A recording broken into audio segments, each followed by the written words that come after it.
Welcome to Rev MD, a podcast created for healthcare professionals by healthcare professionals.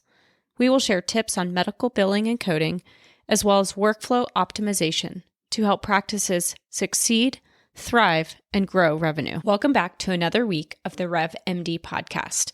This week, I'm so excited to bring on a guest and partner of ours from Nsight, Michael Ciullo, who is the CEO of a great company that helps practices grow their revenue by operationalizing CCM and RPM services in your practice. If you guys are looking to get in touch with him, we have set up his contact information on our website at nationalrevenueconsulting.com, and you can go to the RPM CCM tab to learn more. And as a reminder, practices can actually earn six figures with this additional revenue stream. So technically, it's about $300 per patient per month if you're utilizing both RPM and CCM for those patients. So again, you can see how bundling those or having one versus the other can quickly add up in terms of net profit for your practice. So Michael, would you introduce yourself and tell us a little bit about your company? Sure, thanks. So my name is Michael Ciullo. I'm the founder and CEO of Nsight Health. We are a remote patient monitoring and chronic care management company. The acronyms are RPM and CCM. These are preventative forms of care that really have become popular in the last couple of years because Medicare and many of the payers have started to allow for this to be done under the general supervision of a physician. Essentially what the service is many things can happen in between visits, as all providers know. Patients can get sick with no warning. They might only see a patient once a year, once every 6 months. Maybe they're more sickly patients that have more chronic conditions, maybe once every few months. But a lot can happen within a 3-month visit, let alone a couple of days. So where remote patient monitoring and chronic care management help is these are preventative services that help reduce hospitalizations and keep patients out of the hospital before they happen. So a summary of remote patient monitoring is that we will send devices on behalf of providers directly to patients' homes, depending on their condition. And we will monitor their vitals on an ongoing basis. And if any of our nurses see that there's an abnormal reading, the most basic example would be that a patient takes their blood pressure and it's, extremely high, they're going to get a phone call within minutes from one of our nurses making a clinical assessment. And if we determine that that patient actually is symptomatic, we would then escalate that to the provider so that they can either bring them in for an in-person visit or they can adjust their medication. And in some rare instances, we'll actually facilitate a call with 911 and make sure the patient gets immediate care. So that's remote patient monitoring. That program started in 2018. It was not very popular in the beginning because physicians had this huge capital outlay to buy all the devices, hire additional staff, license software, figure out how to run the entire program, ship devices to patients, do all the troubleshooting, which for patients of the Medicare demographic, not the easiest thing to be troubleshooting medical devices. So almost nobody did it. So in 2020, Medicare changed the ruling and allowed for all of this to be done under their general supervision, which is where companies like us began to exist. So remote patient monitoring is highly profitable for providers. It provides a significant improvement in care with proven outcomes for patients, and we can dive into that later. But the other service we have is the perfect complement to RPM, which is CCM, so chronic care management. Chronic care management is the act of assigning a personal care coordinator, which is typically a registered nurse, directly to an individual patient. And they become more or less their concierge level support for all things health. So what I mean by that is this chronic care management representative essentially becomes their primary point of contact in between visits. They will schedule their doctor's appointments for not only the provider that's, billing the services, but for all providers. They will look at all the medications that they're on and make sure that, they're synergistic. They will help put dietary plans in place for the patient, exercise regimens, essentially providing just further preventative care to the patient, ongoing overall education about their health. But really, the idea is that CCM is the perfect complement to RPM because you're really building a great relationship with the patient and keeping them adherent to the remote patient monitoring program. So the two both work hand in hand. The same nurses that are monitoring the patient's vitals on a daily basis are the same ones that'll be having the call with the patient each month, talking about those vitals among everything else that I just mentioned. That's super helpful to have that continuity of care, right? I mean, because it can be challenging. So that's a really good benefit that you guys have. Yeah, definitely. So that's the high level of kind of both programs. When you do a CCM program with an RPM program, it significantly improves retention because a lot of this comes down to relationships. And, the better the relationship we have built with the patient, with the CCM nurse, the more likely they are to continue taking their readings because that CCM nurse is asking them to. So, okay. Yeah. So, that's another reason why the programs go so well together is they really help, make each one more successful because the RPM vitals help create more clinical time for CCM and the CCM relationship creates more vitals. So it's kind of like a back and forth. That's great. And so, for the listeners, another really interesting thing, and certainly you guys are aware of this, is that it seems to be that these are actually some of the codes that have gone up in recent years versus the regular trend of everything decreasing, right? Right. Yeah, that's a great point. I think that what we're seeing, and Medicare has actually come out and said this, that, these preventative care programs are a high priority for them, as a lot of payers are switching to risk-based contracts where, it's not fee for service anymore. It's really, you're being incentivized in, actual proven outcomes as things go that way. This becomes more and more important, preventative care and actually proving that these outcomes with these patients are getting better, which we have all those analytics and among tens of thousands of patients. And we can confidently say that our patients' blood pressure is getting better. Their blood sugar levels are getting better. They're losing weight. They're staying out of the hospital. They're in the hospital much less than other patients. And, like you said, I think the best way to show that is through reimbursement. And, just this year, Medicare did about a 40% increase on the reimbursements related to CCM. And they brought them very closely in line with the RPM codes. They're very, very close in how they reimburse and the amounts they reimburse for. So yeah, to your point, it's I think it's a big push for Medicare and the reimbursements show it. And then speaking of kind of technology, how are you guys utilizing either the practices EMRs or your own software? Talk to me a little bit about how that connection typically works. And then on top of that, kind of how that information gets back to the billers so that, of course, as we're talking about, they can actually do the billing for this. Yeah, so this is a pretty hands-off service for our providers, and we had to make it that way in order for it to be feasible. As you know, most providers are extremely busy as it is, and it's nearly impossible to bring a whole nother service in-house among everything else. And many providers are understaffed. So essentially, we manage the entire process. And I'll get to your question about technology, but I think it's better I'll explain kind of the process from beginning to end, because it'll explain the tech, it'll explain the integration, it'll explain the billing as I go. Okay. So when a provider signs up with us, the first thing we do is we log into their EMR. What happens then is we're extrapolating all the patients that are eligible for the service. So we're looking for the proper payers. We're doing payer eligibility checks on the back end to make sure that they'll actually get paid for this service.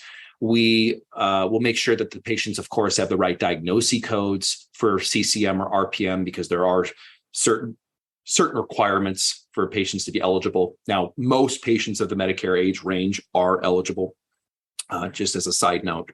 And then along with that, we're just cleaning up all the demographics, making sure we've got very clean information. So after that, we then call the patients on behalf of the provider. So we're pretty unique in that we change our caller ID so it looks as if we're calling directly from the doctor's office itself. This really helps with pickup rates to making sure that the patients answer their phone because it's not an unknown 800 number. And we also have very professionally speaking US-based reps that make it appear as if they're actually calling directly out of the office.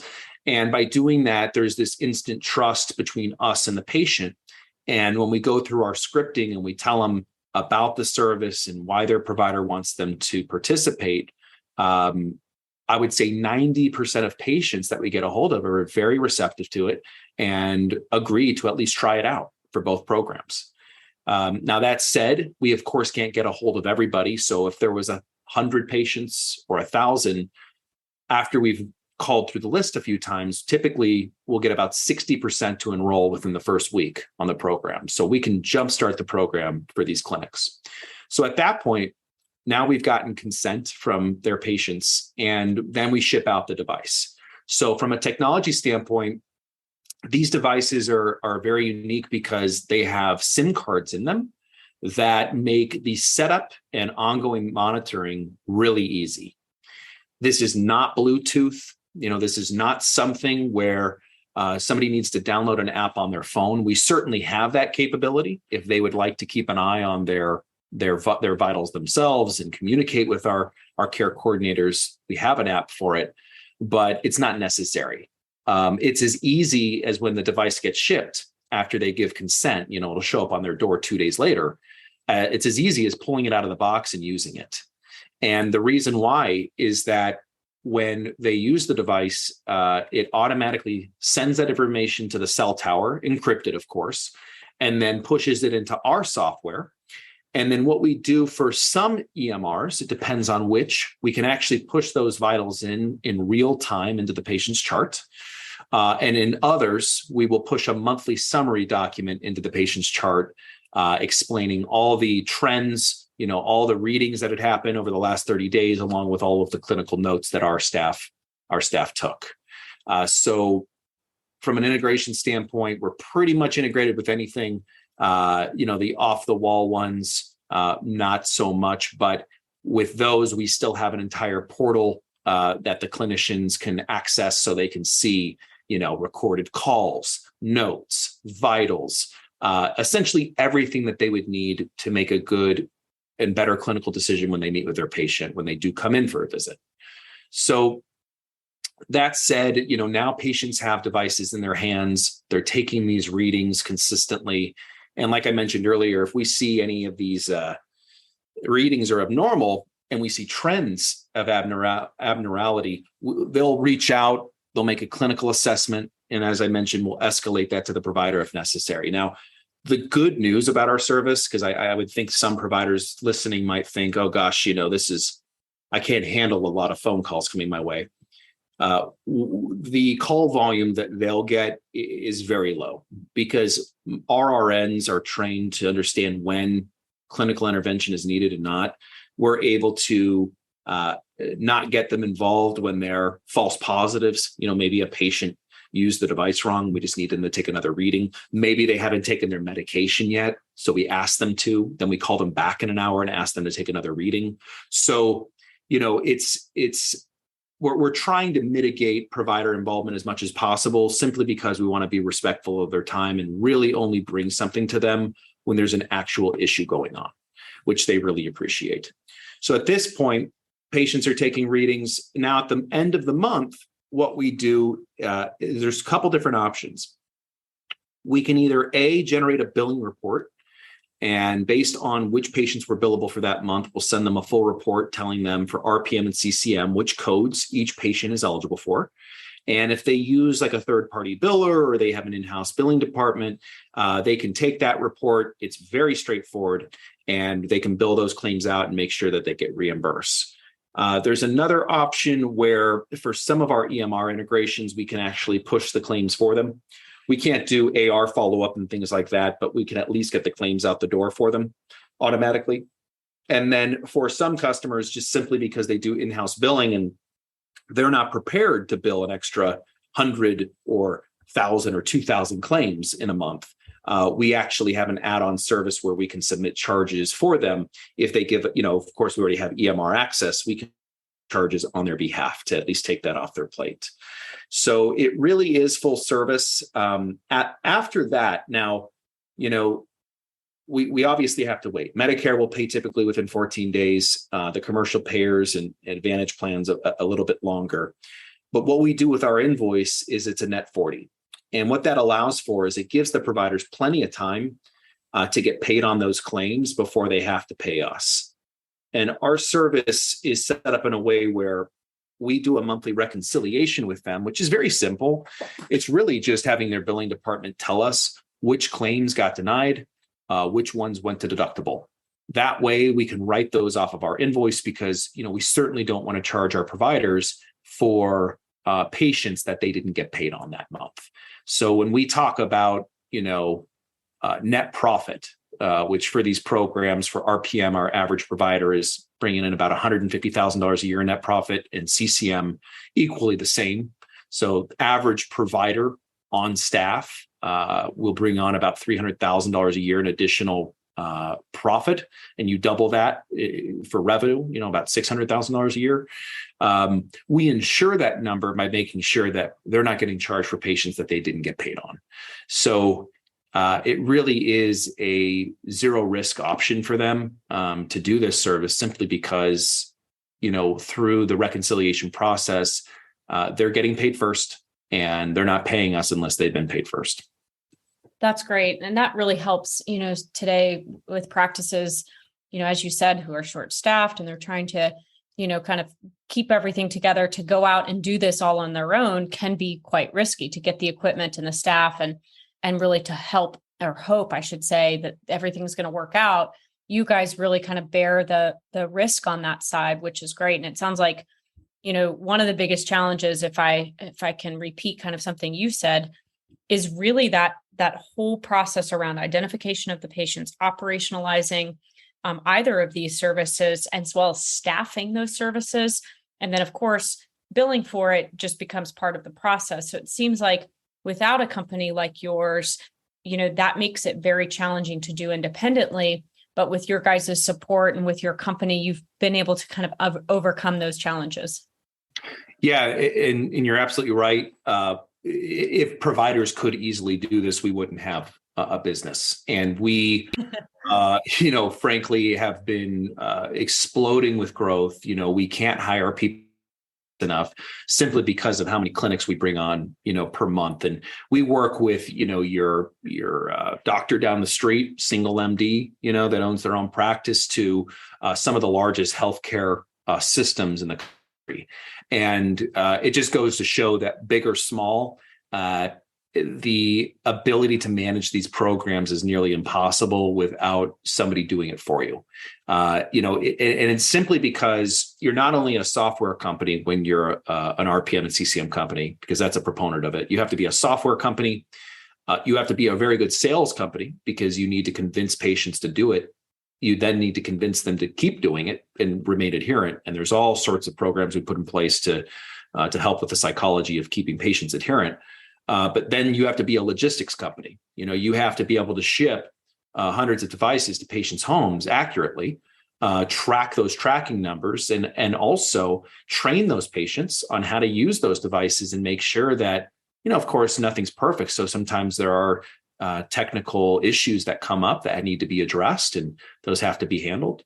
There's, and then of course, like I said, the 24/7, 365 monitoring, good luck finding night nurses and people that will monitor your patients, all throughout the night, because that's another proponent of it. And lastly, when CCM came out, I bet a lot of the providers listening remember when CCM came out back in 2015, a lot of people started doing it, but they did it wrong and they owed a lot of money back. And so people kind of got scared of it and ran from it. But, the compliance aspect of this business is extremely important. And that's what, we are not the cheapest RPM company or CCM company in the country, I can tell you that.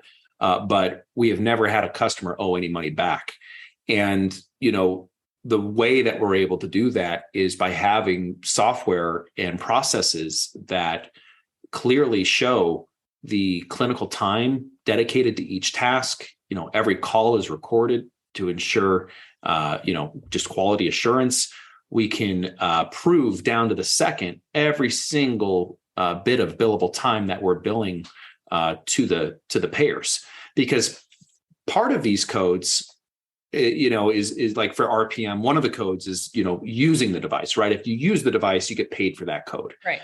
But the rest of the codes, and this goes for CCM as well, is all based on time allotment.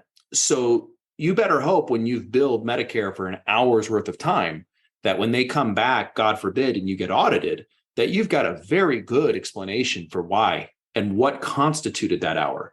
Was it? And so that's what we do, right? We give our providers peace of mind that, yes, this is an expensive service, but you're still making a very healthy amount of profit you weren't before. It's passively run without your involvement for the most part.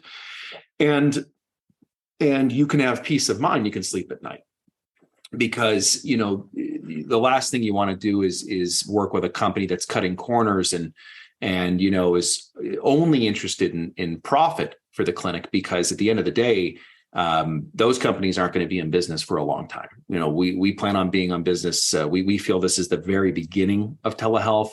We see that right now, only about 5% of providers at most are currently doing these programs.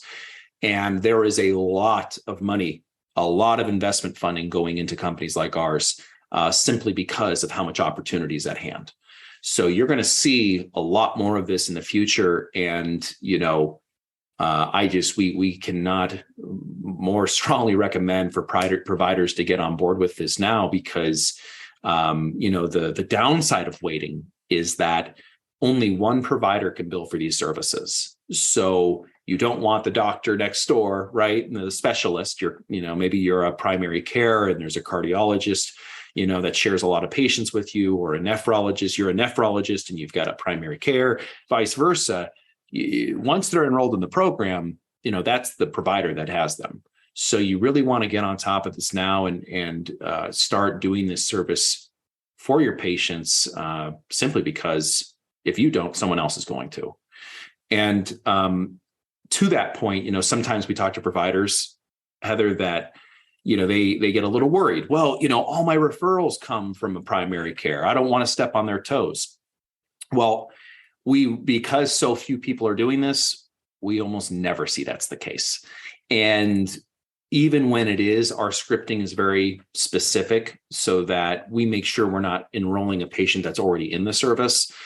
So to make sure our providers aren't stepping on the toes of any other providers. So we are definitely sensitive to that, because we don't want to see any relationships ruined. And frankly, we've never seen any relationships ruined. So that's just something that sometimes providers bring up as a hurdle in their mind, but usually we can get past it pretty quick. Yeah, and that brings up a good question. So, what subspecialists or primary care types of groups should be looking to do this? It sounds like that can be a pretty broad application, but if you can name kind of your top 3 or 5 specialties that you work with, that would be great. Yeah, definitely. There has to be medical justification, medical necessity for this program. So where we've really focused our time and where we see the most medical necessity is primary care, internal medicine, cardiology, and nephrology. I know that there are like gastroenterologists that can use this. There are different specialties that can do it, maybe regarding weight or patients that have diabetes, things like that focus on those, like endocrinologists, for example. We haven't personally seen a great fit with those types of specialties. I guess I would say all of our customers are the 4 specialties that I just mentioned. Okay, great. I think that helps for our listeners. And we certainly know that we have several of those out there that listen to that and who've reached out already asking for more information. So I know that they'll be excited to hear this. And last but not least, for a practice who's like, I'm ready, let's do this, I'm excited, what is your typical onboarding time between the time that you get access to their EMRs and you guys are kind of rocking and rolling with patient enrollment? Yeah, great question. It depends, and I'll explain why. If they give us a great report, they can export a great report for us that has all the information we need. We can speed this thing up. We could be on the phone in a week. Where things really get delayed for us, we call it our data team. Their entire job is to pull data, verify it, clean it up before it actually goes to our care advisor team, the ones who call the patients. The biggest hangup is just having to work in really slow EMRs where we're not given a report and we have to go chart by chart, verifying all this information. So granted, a clinic, and we really push heavily for it. And most of them can get it, even if not from their billing company, because if the billing company has billed the claims, which of course they have, they can get at least 80% of the information we need. So if we can get a pretty good report, that really speeds up the data process. And from there, it just depends on their volume. If they're a clinic that has, let's say, 100 eligible patients, or even up to a few hundred, we could finish those calls within 2 days, because and that's calling through the list 3 times. So on a bigger practice, let's say they had, 5,000 patients that were eligible, 10,000 that were eligible, something like that might take a week or two just to get through. But again, we would get about 60% of them enrolled in that time period. So overall, maybe a month from beginning to end. And I'll kind of explain what happens after we finish, because I think it's an important thing for them to, everybody to know. So after we finish the phone calls and the dust settles, right, we then schedule a training with the provider. And the training is not only to go over the results of how we did, right, how many patients consented and how many have devices and how many are using them and how many have already showed up to their first, introductory meeting to their care coordinator. But the other part is we want to show them how to actually refer patients themselves. I mean, if we only get 60%, which is great, there's still 40% left over that need this service. So what we do is we log into their EMR and we put little pop-up notes in their EHR. So that way, providers, they're busy, they're running around. I can guarantee you RPM, CCM is probably not at the top of their mind. When they log into the patient chart, on most EMRs, you can create pop-up notes. And there'll be a pop-up note that says patient is eligible for RPM and CCM, because we'll have already verified they have the right diagnoses and we'll have already verified that they have the right insurance. So that makes it very easy for the provider to talk about the service with the patient. We send them hundreds of brochures. We send them posters they can put up around their office as well. But it gives them that opportunity at the end of the visit to bring it up, ask if they'd be willing to participate, hand them a brochure. And we make it as easy as just sending us an e-fax. So most EHRs can send an e-fax. We have a fax number that they can just send the patient face sheet to. And then what we do is we call the patient the next day, we verify their address, and then we 2-day FedEx the device to their home. So what our best clients do is, after we kind of get that initial bulk patients enrolled, they then start referring themselves to build the program on their own. And that's where you can, almost double the program from where it started over the next 3 to 4 months as those patients come in for their visits. That's awesome. That's so great to hear. And that's a good partnership between the practice and you guys. And that, again, just kind of underscores that connection that you have with those that you help already doing this. It is teamwork, right? It's not just, kind of doing this in isolation, which I think is key. And at the end of this is improved patient care. I mean, obviously there's a revenue component, but I know that, from the literature and from seeing what we're seeing out there, our patients, the patients who enroll in these types of programs do better. So I think that this is just an overall win-win for the practices and for a company like yours who's really doing this the right way. Thank you. Yeah, Heather, there are countless lives that have been saved that we have seen firsthand. So we have providers reaching out to us, explaining these stories. We've seen some of them ourselves. And, at the end of the day, yes, revenue's great, money's great, passive profit, all that stuff is great. But at the end of the day, we are making a significant impact in the improvement of care. I strongly see the future of healthcare moving more and more in this direction, and figuring out, and the payers are thinking the same way too. A lot of payers are moving to these risk-based contracts, and it's less about what you're going to get per visit and more about what are we going to give you if we keep this patient out of the hospital and you keep our costs low, because that's really the goal, right?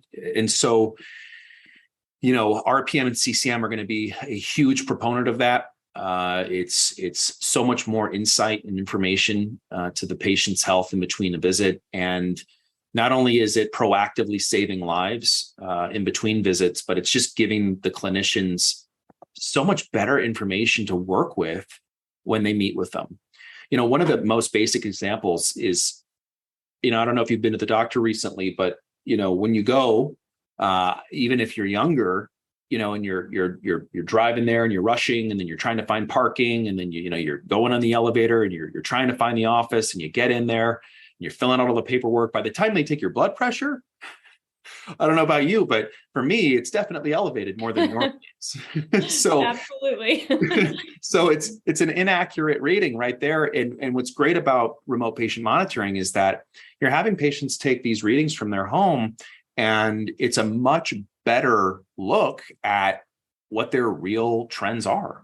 Another thing is we've got a lot of doctors and a lot of cardiologists specifically that are already having their patients take their readings and having to write them down and bring their chart, into the next visit. And so a lot of times they forget or they don't do it. And so when they find out that, you can literally do the same thing, but get paid for it, they're all about it. So it's, this is already something that people are very interested in. Providers are very interested in. They see the benefit of it, and now there's a way to monetize it. So it's very exciting, and we're so grateful to just kind of be a part of this journey and see. I mean, we have dozens of new doctors a month sign up because we're out there educating people. And once they find out that this exists and this business model is here, it's really hard to say no to. As long as you trust the company that's doing the work, there's really no reason to say no, because, again, briefly, we do all the work. We make the upfront investment in all the devices. And in some cases, I've brought on healthcare networks where I've spent millions of dollars in devices to bring them up and running upfront. And again, we don't get paid until they get paid first and verify it. So it's there's no reason not to do it.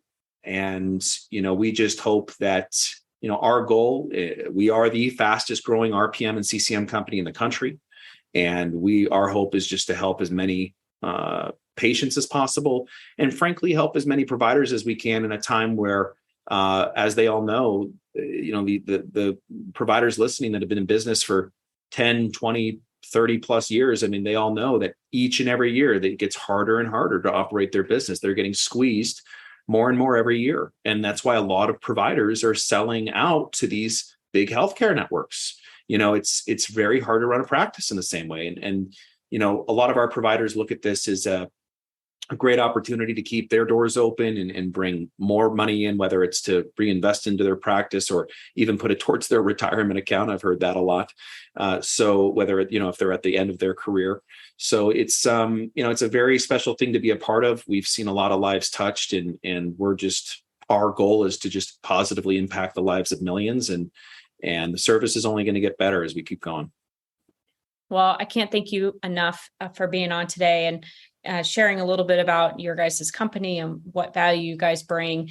I know that for our listeners, there's many who have really considered this and thought about this, but the ability to operationalize it, as you said, can be challenging. And so to have a partner that we trust and that we recognize as being a leader in the industry is really going to go a long way. So thanks again for being on with us today. And we look forward to being in touch more and maybe, catching up with you guys another time as you guys continue to grow. Yeah. Thank you so much for inviting us. Thanks again for another week of the Rev MD podcast. I hope you guys enjoyed speaking with Michael Ciullo with the Nsight Group and learning more about how this is another opportunity for practices to grow their revenue. It's even more important that if you aren't able to operationalize it yourself, that to identify a partner who's really going to have the utmost standards when it comes to providing good patient care. And with that, again, if you guys do want to reach out, you can go to National Revenue Consulting and click on the RPM and CCM tab. And at the bottom, you'll have a link where you can connect with Michael at Nsight. Have a great day, and we'll talk to you soon.